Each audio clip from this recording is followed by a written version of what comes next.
Hello दोस्तों, नमस्कार। स्वागत है आप सभी का आज के इस वीडियो में।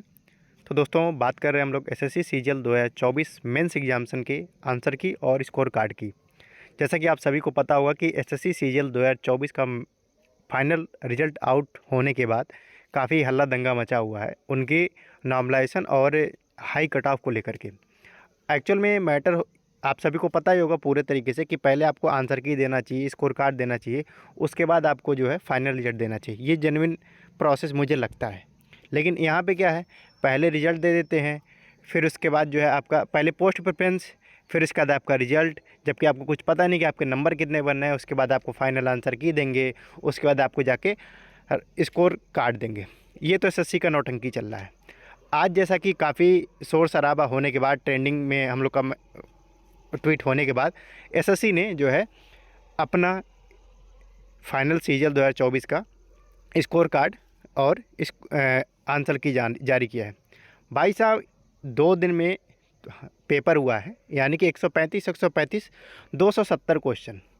आपसे 270 क्वेश्चन नहीं बन रहे हैं।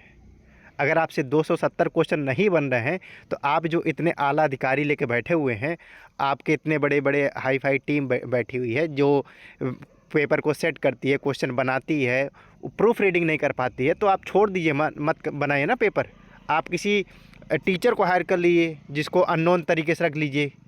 भाई, और जगह से पेपर होते हैं, यूपीएससी का होता है, एसएस उसके बाद यूपीपीएससी का होता है। भाई साहब, आप ऐसे नंबर खैरात में बांट रहे हो। 9 क्वेश्चन तो आप 18 तारीख वालों को फ्री में बांट दिए, 10 क्वेश्चन तो आप सीधे 20 तारीख वालों को बांट दिए। मतलब चल क्या रहा है? 9 क्वेश्चन मतलब 9 त्रिक 27 नंबर तो ऐसे ही आप दे दिए, और 10 या 30 नंबर आप 20 तारीख वालों को ऐसे ही दे दिए।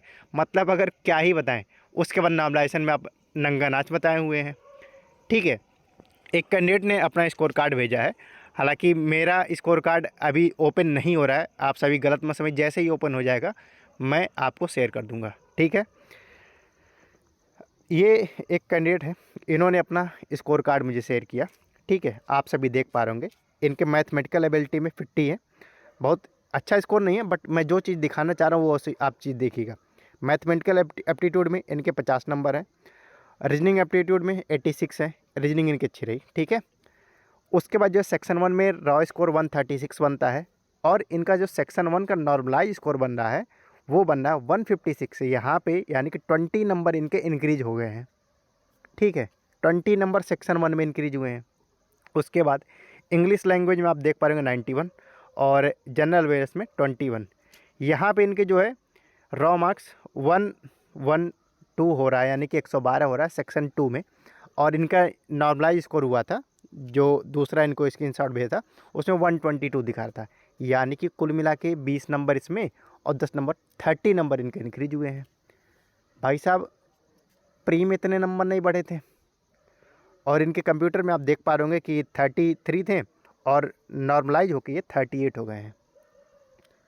मतलब ये होता है कि भाई साहब, ये देखिए, मेरा स्कोर आपको मैंने बताया था 294 था। ठीक है, रॉ मार्क्स था। अब जैसे ही ओपन होगा मैं टेलीग्राम पे शेयर कर दूंगा, आप सभी टेलीग्राम पर देख लीजिएगा। लेकिन भाई साहब, इनका नौटंकी तो मुझे समझ में नहीं आया क्या चल रहा है इनका। ठीक है, तो मैं तो भैया अब कुल मिला के यही सोच रहा हूँ कि एसएससी को छोड़ते हैं, सीधे सीधे रेलवे पे आते हैं और रेलवे को देखते हैं।